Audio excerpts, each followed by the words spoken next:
Yes, indeed, yes.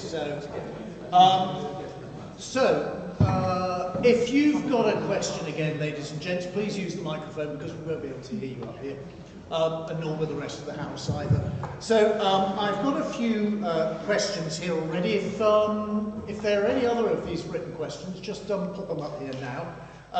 So, in no particular order, Madeline, I will start with this one.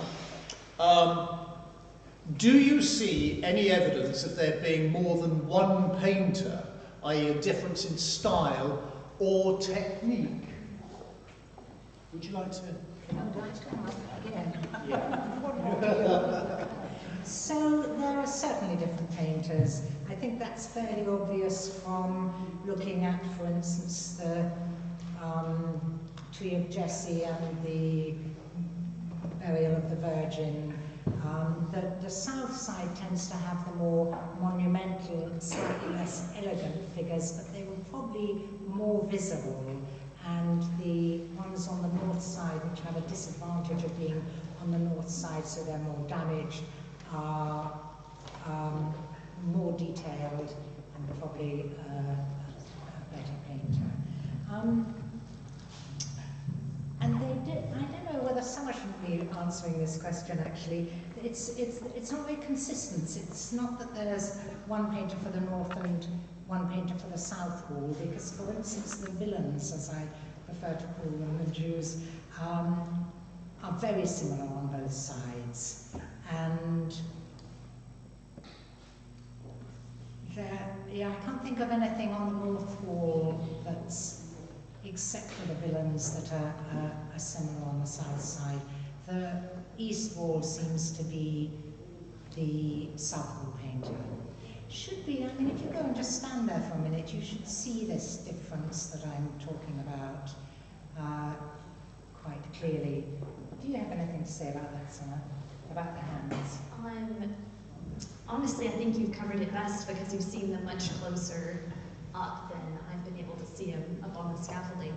I would say that generally it's relatively consistent where it's not extremely obvious the first time you look at it, I would say. But then, as you said, if you spend time looking, I do agree that there are multiple hands. Okay, the next question here is for Paul. How long did,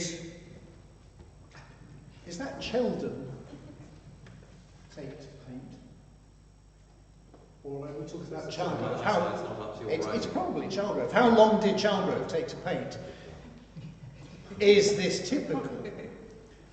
What is the name of the wall painting accounts just published? Can you explain the absentee issue something at churches? Calligraphy practice. Who is Florence? Florence, I can't read your writing. I think you answered some of this in the wonderful talk, but I missed exactly what was said. There you go. We'll see if you can. Oh, there's Florence. Florence, would you like a microphone?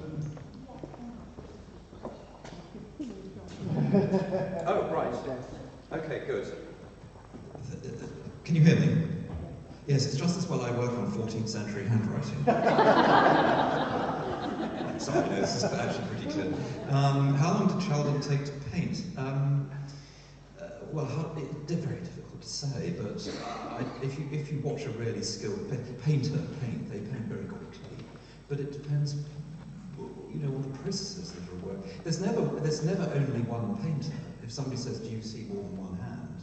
Well, painting companies usually at that time, I think like many crafts, came in little clans or family companies.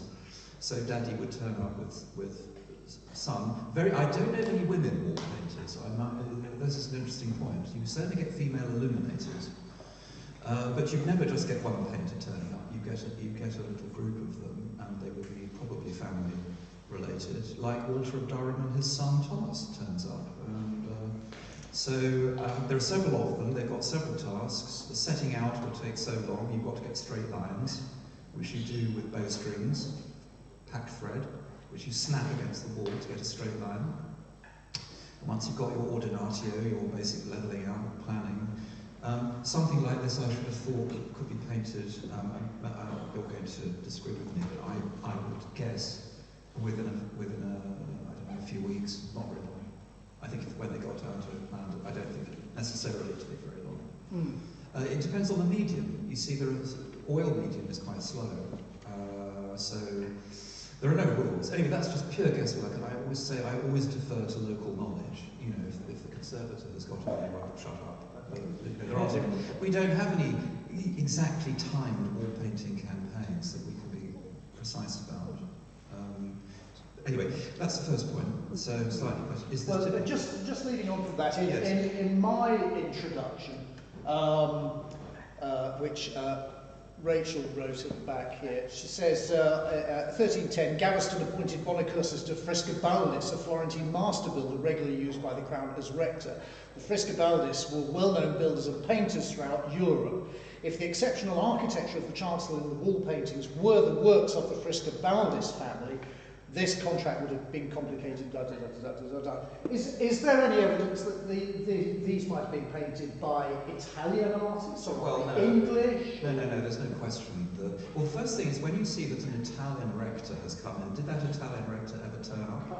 I mean, what you're dealing with here is a highly internationalized culture of, how can I put it, papal provision, which means that rectors are floated in and they never turn up.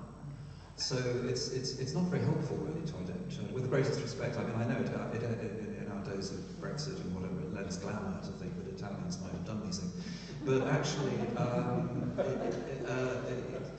you know, I yield to nobody in my admiration for Italian art. This has got nothing to do with it, either in technique, origin. I mean, patronage. Well, yeah, but there are other and better explanations for what's going on. There are signs of Italian influence in painting in the 14th century, as Otto Hecht and others, including myself, have written about at some length. But it's not widespread in the parishes. It's limited to courts. I'm going to be countermanded. I'm not going to. I'm just going to add an example. Of course. Sorry, do finish. Oh no, I thought what you do. Go on. No, I was going to say just. Sorry, I feel like I want singing, to sing a song or something perform. Sorry, I was just going to add that to what Paul was saying about Rawns that I've researched and published on recently. That also essentially is a kind of international style with elements, in fact, that we picked up of kind of Italian influence. I won't go into detail now, but Rawns in Northamptonshire, so that's late 14th century. Yes. So that kind of fits in with what you were saying. Exactly. So. Yeah, no, well, it is going on in the 14th century, but it's going on in really quite elite circles. We know that there's an art market for Italian panel painting by about 1320. The first signs of it are coming in this decade, 1320s, so there's no question. I don't see any sign of it here with regret. I mean, it'd be wonderful if it were true, but I don't think it is. The wall painting accounts have just been published by me in the Walpole Society, volume 83 for 2021, and they are from the National Archive Public Record Office, as it used to be called, E1014686, Exchequer Accounts Various, King's Remembrance, accounts for the Palace of Westminster, April 1292 to July 1296. There's your answer. Yeah, I can't do that, or I can't do that for everything, but, you know, this is where editing things gets you. Can I explain the absentee Italian literature? So I think I sort of have explained that. You know, clergy are floated in as patronage, nepotism, you know, and there's immense resistance to it. You know, the one question is, if there was an Italian involved, were they ever in England? You know, the papal legate Clement IV never crossed the English Channel. So we have to be a little careful about this. Now, I think this is incomplete. I think these painters came from Oxford. I think they probably were in company with the people who built the chancel. There may have been a gap between the two. I defer to that. But Just as the glass of Canterbury may very well have been inserted as the building was being built, slotted in as the Gothic cathedral was going up, by William of Sens and William the Englishman, who were the impresarios, the guy who built, also commissioned the paint, provided the painters. It's just a guess. Thanks. Is that it? I hope that is that it. Is that it? Did that answer all those questions? I don't know. I can't. Don't answer it for me, Florence. Good, thank you. Oh, thank you. Thanks. Right. Okay, the next question. Well, When I was looking for interpretation of the scene of Mary saying farewell to the apostles, which was known as the apostles and the neighbours, I was struck by seeing the Duccio's Meister particular scene in situ, not in situ, but in Siena, which is identical to the left-hand half of our painting, that scene. My question or my thought is perhaps that our artists had either seen that or were drawing from a copybook which was identical. But I've seen that as an Italian influence. Whether it's on here. Well, can I answer that? Can I Please respond? do. Just to say that in the 12th century, England was one of the primary places for what we would now call Byzantine painting. At Winchester, Canterbury, and other such monastic centres. And the Norman Empire extends from, the Mediterranean all the way through France to England. This is an exceedingly international culture, and when it comes to the iconography of the Virgin Mary, there will be a deep-rooted Byzantine antecedents for both Italy and English art. So I'm not trying to say, I forgive you, one should never be dogmatic about these things, but you have to check everything. And the possibility of a deep common ancestor for both is very possible, I would say, but I'm quite prepared to be proved wrong and often am. Okay, the next question then is from Virginia. Where were the Fenland, this is for summer, where were the Fenland Psalters held at about 1300 to 1320? That's the first question. Was a copy of any of them held at Lincoln? Were the Psalters influenced by earlier documents resulting in more widespread standardization of images?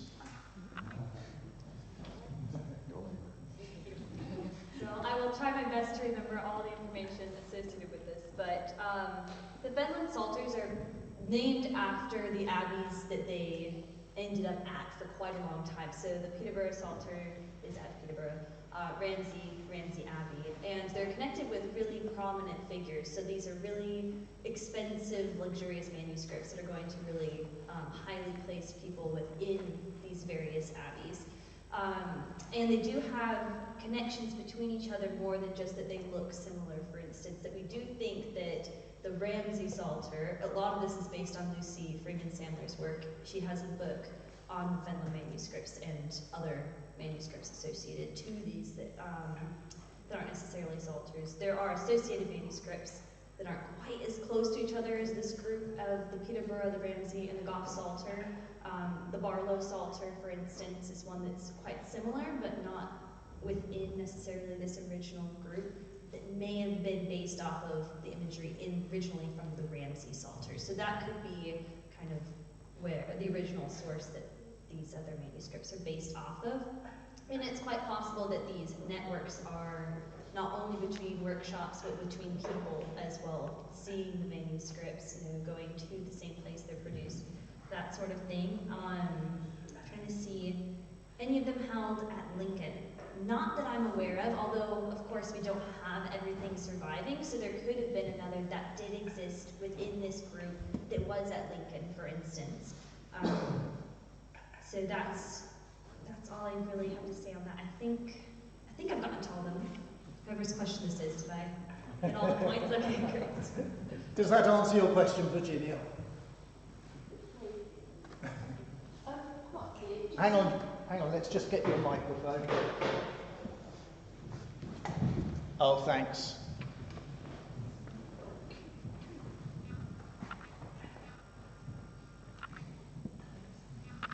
It just seemed to me that it's about 100 years too early for the laity to have any books, and a book sort of like that would be hugely valuable and only in the hands of very wealthy families. So maybe the Barretons had their own psalter, or else there was a religious house nearby that had them. So I'm just sort of querying your link back to the Fenton psalters. Absolutely. There's really good things to consider because, of course, there's not even a settled place of where the manuscripts were made. So the idea of Simon of Crowland could just be a coincidence. That's absolutely possible that if they were made at the Abbey of Crowland, that just so happens to be also the name of the vicar that we got. Because I highly doubt that he owned such a manuscript. He's not written about highly in a lot of other, at least that I have found, documentation of him having been a very wealthy man, etc.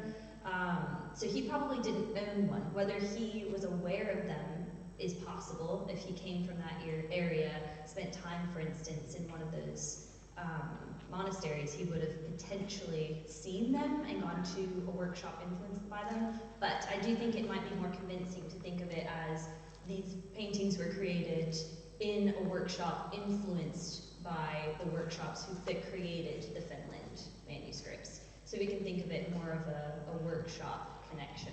Might be more helpful. Right, now, we are all adults here. So I have a question from Andrew for Paul. When you refer to the murals only when monks could see them and not the laity as rude, what exactly did they depict? Without using any euphemisms. Thank you. I got that. I need the microphone. No, thank you. No, I was going to say that would be telling. Wouldn't it? Five or a go. No, you get the things that seem specifically well, two things. There are quite unpleasant stories actually. There's the story of the pregnant abbess. An abbess gets pregnant, a bit out of line, and in order to test that she's pregnant, the bishop has to grope her bosom. So this is in the Tame of Vows. So you get the picture of this. I don't know how much more I can say about this really, except that somebody spent many hours carving this in the Lady Chapel, and they painted it. So you get that sort of thing, which is sort of misogynistic, and all the rest of it. So there are very distinct. She eventually goes back to the nunnery, and the Virgin Mary forgives her, and so on. So this is all about Mary making things good. There's the story of a drunken clerk or drunken monk who is horsewhipped by St. Michael for being a sot. So you've got alcohol, sex, what else do you need? I mean, no, you've got Theophilus, which is the Faust story of the clerk who sells his soul to the devil, and the Virgin Mary biffs the devil on the nose and gets the charter of the little deed. And there's Chaucer, of course. There's all that. The interesting thing is that the miracles that are in the Lady Chapel has a screen, and clearly the laity could get in to see the miracles at large, but the monastic end of the Lady Chapel, which is barred off, had somewhat less decorous pictures than the ones available to the laity, which are basically the life and death of the Virgin Mary and some of the miracles, but not the sort of cheeky, saucy ones. So the moralities seem to be in the monastic end of the church. So that's merely why I said what I said. It's the most thorough compilation of the miracles. You see, you get the life of the Virgin Mary.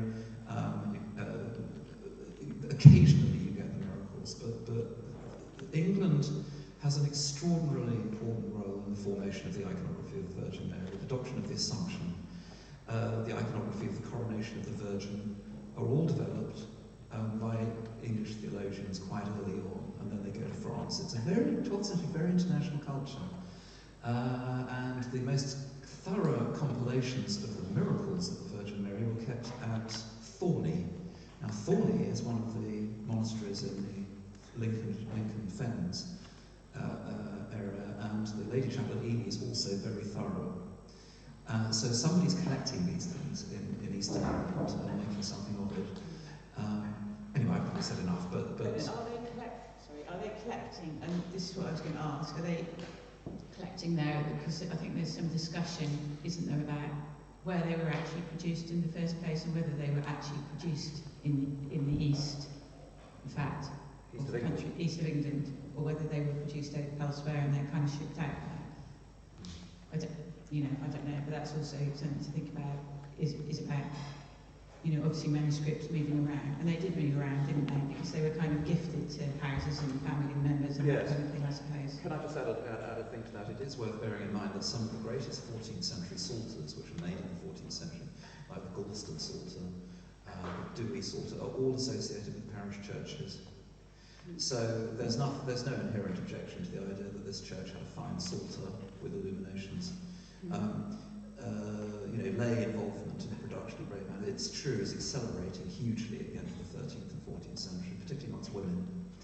And psalters, to go back to the point about psalters, are often marriage gifts, so that they are the principal way you bind two families at the wedding, which is why they're full of fertility imagery. A lot of the marginalia are sort of bunnies and things like that, which appeal to young people.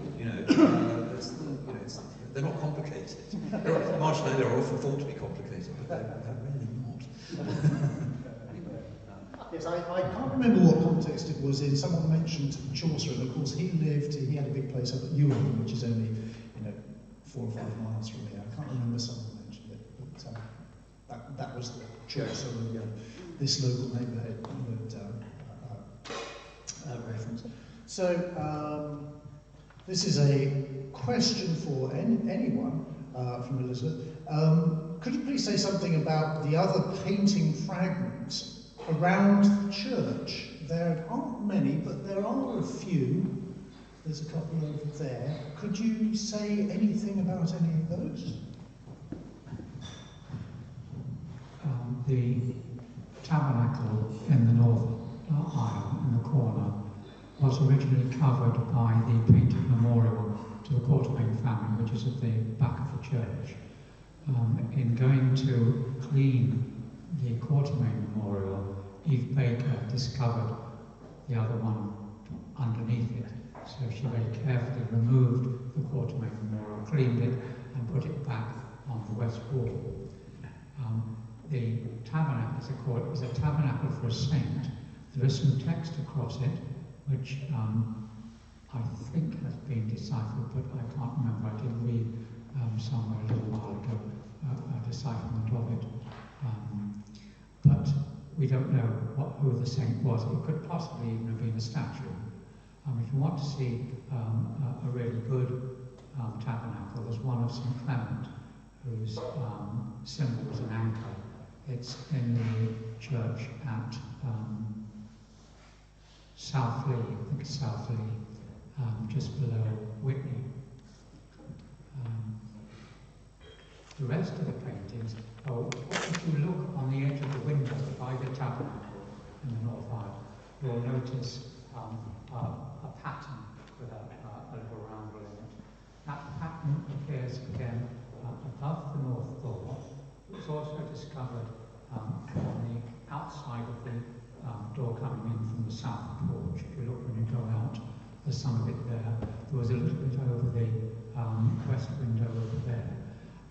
What it appears to be is a post-Reformation decoration which we believe covered all the windows and the doors. It incorporates of the north door the fleur-de-lis, which again is a symbol of the Virgin Mary. So we think those are Elizabethan, certainly post-Reformation. On the north wall, I must say that Madeline discovered all of these, apart from the one over the north door, which the workman discovered and hastily called in Madeline. Also discovered the remains on the north wall there of what must have been a large panel with some quotation in it. We've not been able to decipher it, but it has a pattern in the vertical, which is basically a zigzag pattern with little green semicircles in it. The same zigzag is in the south porch, again discovered by Madeline, on the west wall and on the east wall. Now these are quite unusual to have decorations in a porch. Again, they're both frames, or would have been frames, for some script or other, but don't know what they were. Madeline, can you perhaps put a date to them? The one on the south porch. No. Can you? You've been doing work on the graffiti. Sorry, just very quickly, I did do some work a few years ago. Cameron Newham and I, Cameron is a photographer and a medievalist, but we undertook the post-Reformation wall painting project because he photographed most of the post-Reformation wall paintings in the UK. So if you send us some photographs, we may be able to heal. I mean, to be honest, it's a few years since we worked on it, but he's got an entire database of literally thousands and thousands of images. So he can, and he's also done actually, quite a lot of kind of transcriptions of the post-Reformation wall paintings, and they tend to be very standardised. They tend to be biblical quotations, Psalms, Ten Commandments, that kind of thing. You can pretty much kind of guarantee what they're going to be, essentially. So, I'd be happy to have a look. As I said, it's a few years since I've looked at it, so I might be a bit rusty, but.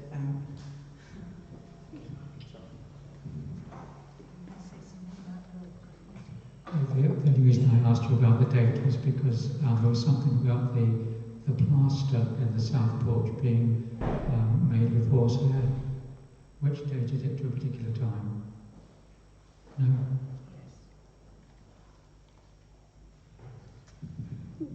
I'm looking at you, Ruth. Do you know? Well, horsehair tends to use, I think you don't get it, it tends to be, certainly post-Reformation, you don't in the last, the texts on. She's just saying it's post-Reformation, so it gives you a little while to...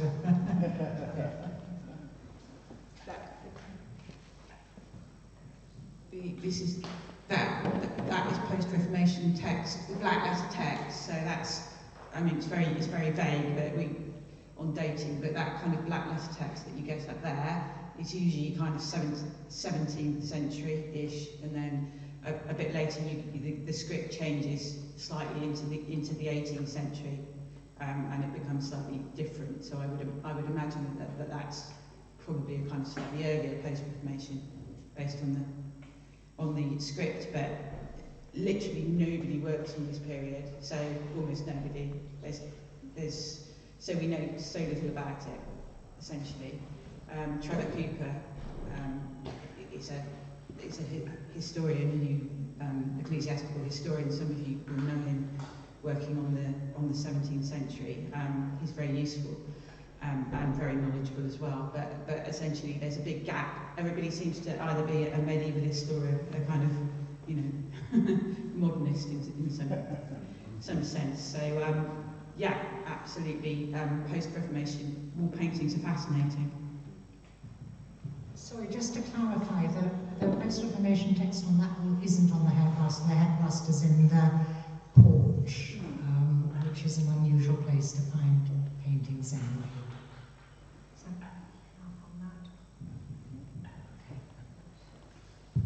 Does anyone else have any questions that they'd like to ask our experts?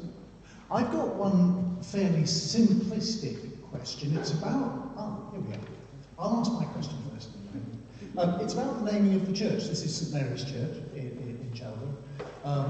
And having listened to the discussion today, it's quite obvious why it's named St Mary's. But when was it named St Mary's? Was it always St Mary's right from the day that it was built, or was it later consecrated as being dedicated towards St Mary? Or Originally it was the Assumption, wasn't it? The Assumption of the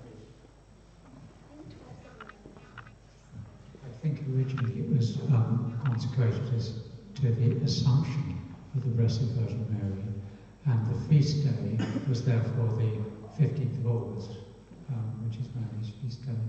But then I think of the Reformation, we lost the Assumption and it just became St. Mary's. I may be wrong. A couple things I've come across was that in 1279 we do know that it was at least St. Mary the Virgin, and then there's no reference to the Assumption, at least at that point. And then in K.E. Kirk's research about it, he says that there's possible, it's kind of circumstantial evidence potentially, that the Assumption dedication was there because the parish still celebrated that continuously. But there's, I don't believe anything stating that the Assumption was also part of the dedication, but I could be wrong as well. I mean, it's certainly possible given the imagery. Thank you. Thanks. A question here for Professor Linsky from Robert. Can you tell us more about medieval, excuse me, medieval religious belief which led to the foundation of chantry chapels, were the masses and prayers to accelerate transition from purgatory to paradise? In 5 minutes. Well, look, I actually wrote a book called Medieval Death, Ritual and Representation. It's out of print, so I don't make any money out of it, but if you know, it does say, look, the doctrine of purgatory is central to this. Described, I think, by some as the Catholic Church's happiest invention, where you have a state or a place, depending on your point of view, where the soul goes to be cleansed before it's finally dealt with. That is made doctrine at the Second Council of Lyon in 1274. So purgatorial practice and quasi-chantry foundations are possible before that, but from 1274 is the key date, because certainly for those of us who are associated with the ancient universities will know that the colleges of Oxford and Cambridge begin to be founded in large number within 10 years. Merton College, 1276, somebody will correct me. Peterhouse, Cambridge, 1284. The point is that once it becomes in canon law that you can perform a suffrage, a good work, mass, performance of mass, charity, etc., etc.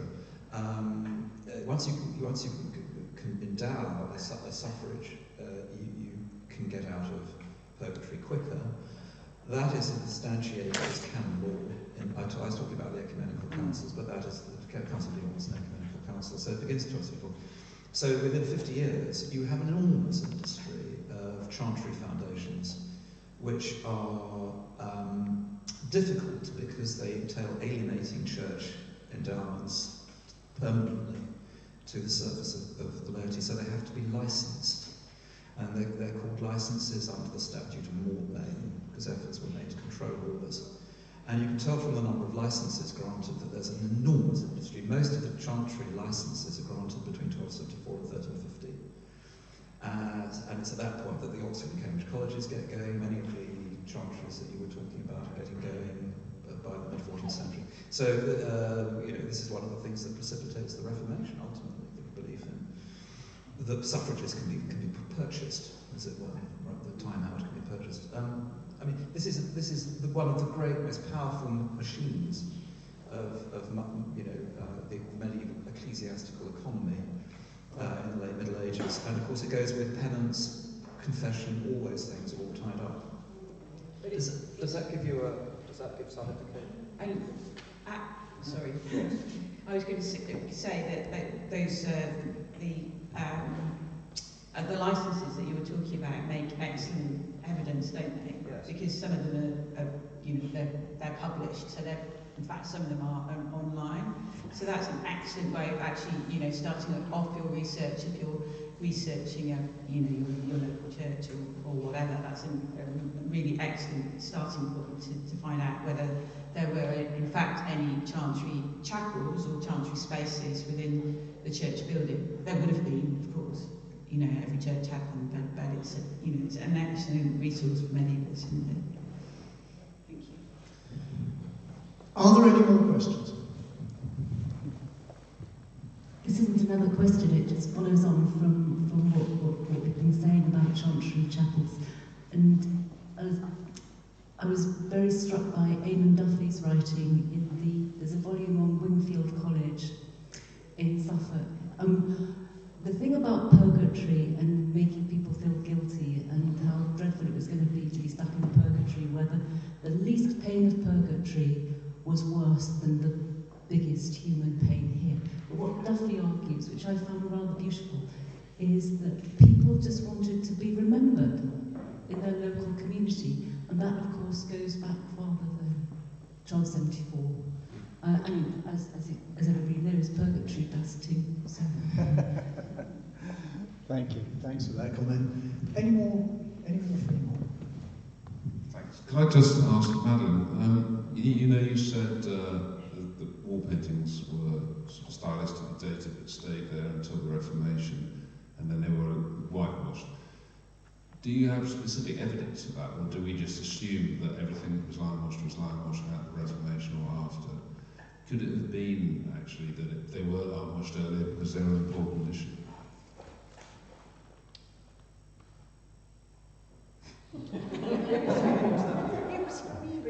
No, sorry, I was just twitching.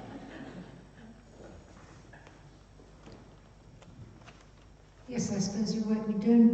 There's no records at Charlgrove of the people being paid to paint out the wall paintings.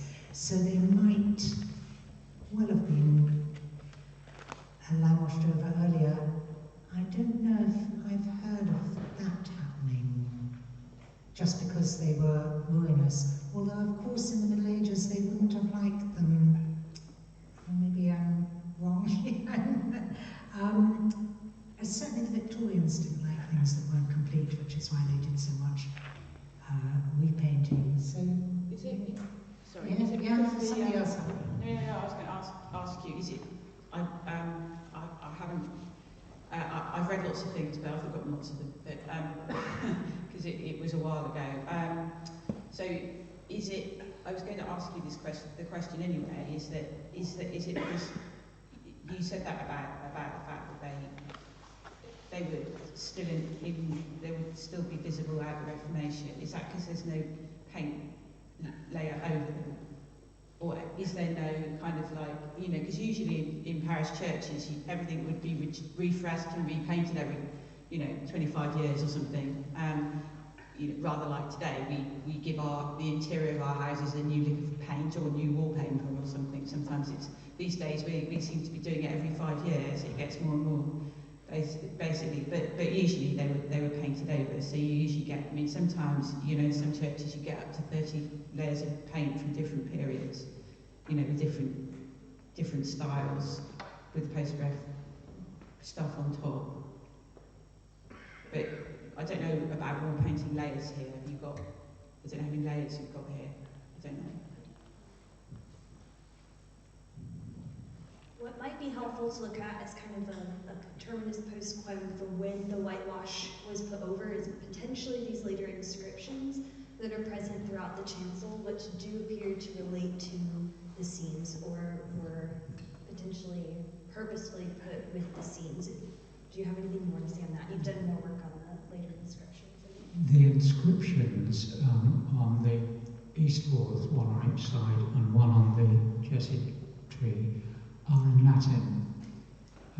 Latin was banned by Queen Elizabeth I. So the paintings, this is my theory, were limewashed over in 1527 or 15, whenever it was, at the orders of King Edward VI, Henry VIII's son. Here he lasted a very short while and was succeeded by Queen Mary, who was Catholic. So we had a counter-reformation for the duration of Mary's rule.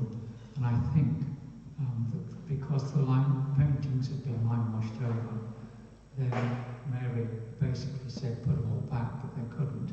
So instead, the priest here put up these Latin texts.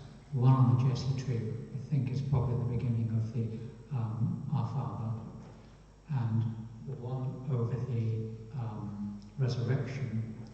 Is it the resurrection? No, sorry, it's the Harem of Hell.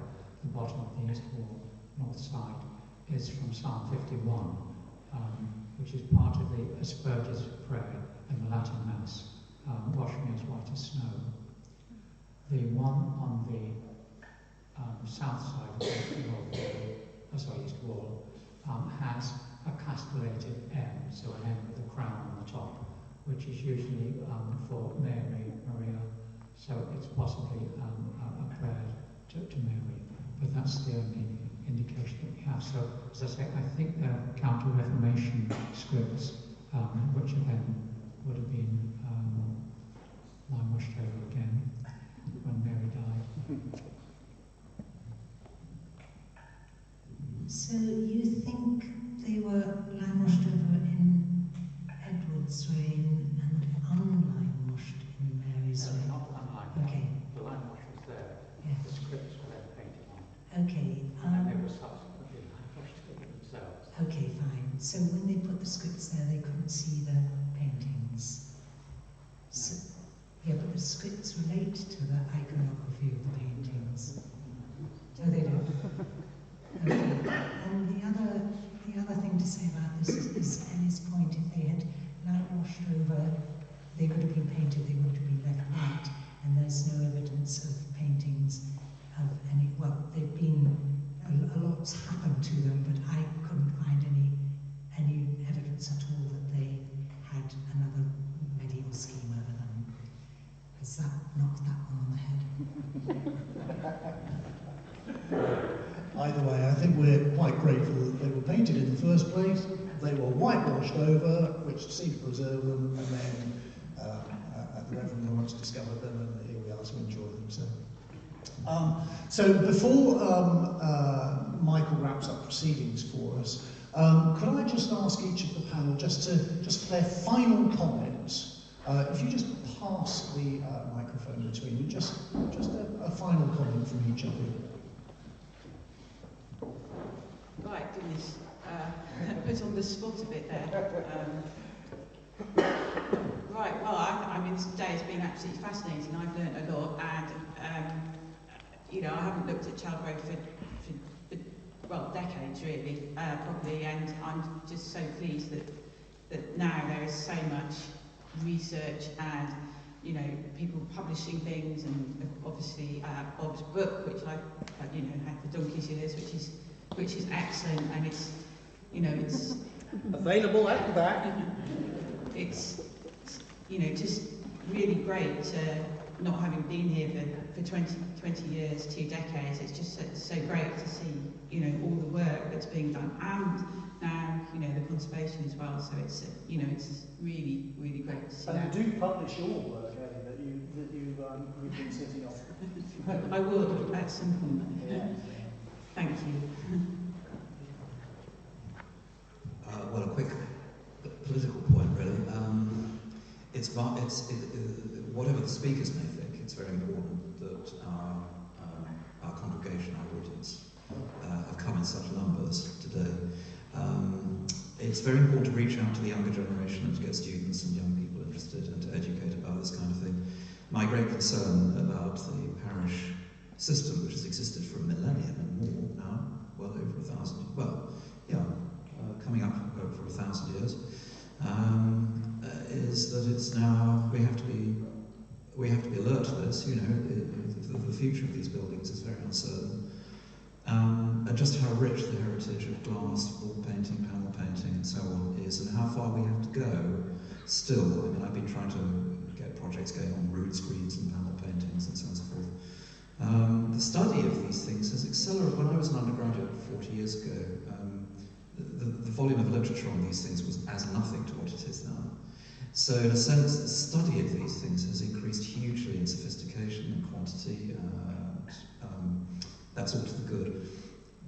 But at the same time, the greater and greater risk has come that sooner or later, these buildings may not be cared for in the same way. So I would simply say, whatever we have learned today, the big picture is that we've got to be very vigilant about what happens in the future and to continue to look after these things and to enthuse people about them.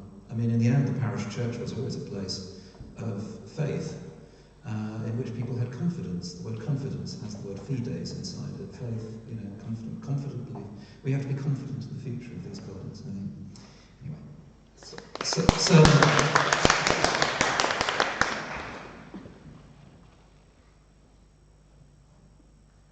the trouble with today, I think it's raised more questions than it's answered, probably. But that may be a very good thing, because we can go on thinking about the paintings and finding more ways to interpret them that are convincing. So let's think of it as a beginning rather than a wrapping up.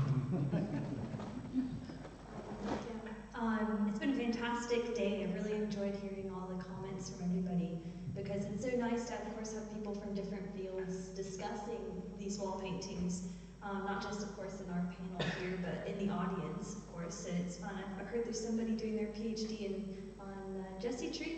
Am I right? Somebody is here? Got an email? Maybe around. There's great, sources of knowledge on so many topics. It's been great to kind of listen to everybody.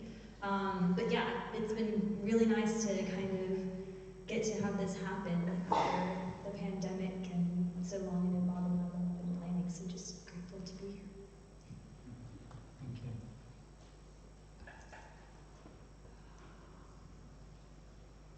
Firstly, a joke or an incident. When the church was closed for the refurbishment and conservation of the wall paintings, we arranged open days when small groups of people could come in, and they would come in to see the wall painting, what was going on. They'd come in through the priest's door, and on one of those occasions we had a small group came in, and a gentleman in the group looked up at the picture of the resurrection and said to me, "Who's the lady dancing on the table?"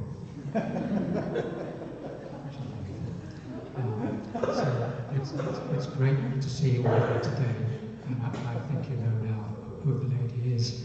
But seriously, this symposium was prompted firstly by Madeline when she was doing the conservation, and then by Sonna when she came and said that she was going to investigate some of this for her PhD. Well, it was going to be an MA to start with, wasn't it?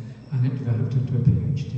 So my thanks to both of them specifically for helping to make this happen, and also to Ellie and to Paul and to Russell for helping to make it so complete a day today. So thank you very much. Would you like to...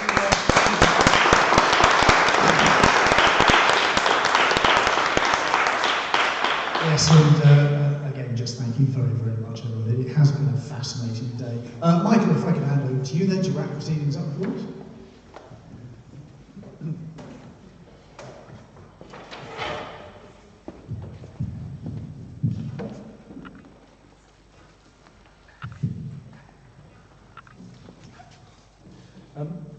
Well, firstly, thank you to all of our speakers today. One of the brilliant things about these sessions, I think, is that they've illustrated something which we could call the democracy of excellence. That actually what you can have is you can have a panel of speakers at all stages of their academic study. Some professionals, some interested amateurs, some seasoned practitioners, and gathered around the same subject and exchanging ideas in a way which is immensely fruitful. And so the first thing I want to say is that encourages me that the parish system not only has a future as a place of worship, but also as a place where where scholarship can be welcomed into the church. The second thing that has struck me as I was listening, and forgive me, I've been listening a little from at home because I've been on parent duties, but the live feed has been coming through beautifully. The second thing that strikes me, and the Germans have a word for it, they've got a word for everything, haven't they? God bless them. It's a word called Wirkungsgeschichte. It means working history, or history of reception. And one of the things which strikes me as we've kind of meandered through the history of a building like this, and we've had meaningful conversations about, well, were the inscriptions post the lime wash or not? At what date does it go down? It struck me once again that church buildings and the liturgy and the history and the art and what happens in them are all part of forms of life that are constantly being driven to adapt to new circumstances. And they're constantly returning in different ways to the source, and I think you were right to draw out the fides in the middle of many of our words. This is a building that has seen many forms of life, many forms of Christian worship, many forms of Christian practice, many liturgies. One of the things which struck me quite early on here is I'd love to just once get permission from the bishop to do a medieval Eucharist here. Wouldn't it be splendid to in the midst of these wall paintings do something that wasn't identical, and it certainly wasn't a pastiche or an homage, but was a faithful attempt to try and find what it might have felt like to have walked into one of those services. What, transubstantiation? Well, you'd have to have a go at transubstantiation, though, wouldn't you? I'm sure we can manage it. So it can be a lot.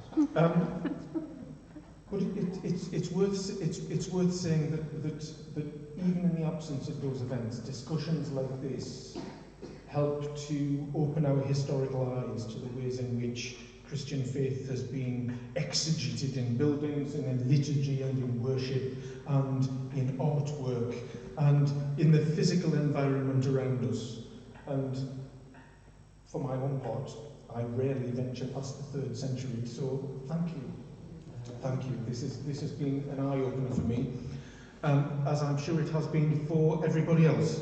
And so I'm not going to go on and on and on, because this has the potential of being one of those sermons that escapes, and I need to track it down around the countryside, bludgeon it and then bring it back, all in under 9 minutes. But just to say thank you, not just on my behalf, but on all our behalf, and we can express our gratitude in the usual way.